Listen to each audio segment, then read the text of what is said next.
I've not talked about it. This is the first time. Why is it now the time? Why is it now? Because of the stigma that we have on it as black men. As a community. As a community.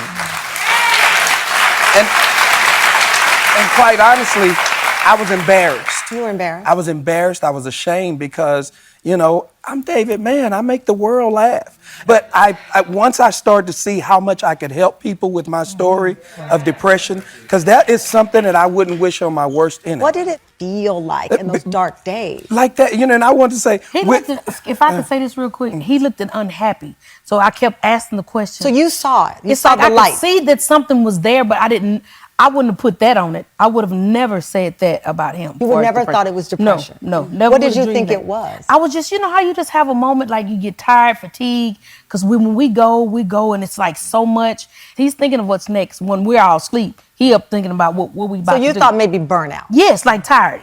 I said, it's like I was drowning, but nobody knew I was drowning. The only way people were going to realize that I was, okay, cool. Yeah, it's touchy for me because I haven't shared it with anybody.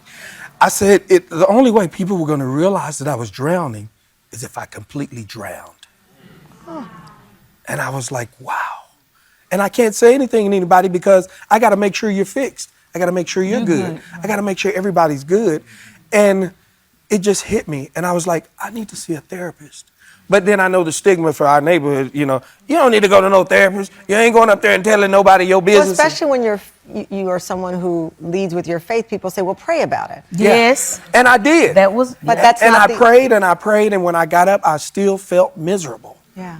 So, and like I describe it, I say if I was having a heart attack, they would have taken me to a heart doctor. Yeah. If I had liver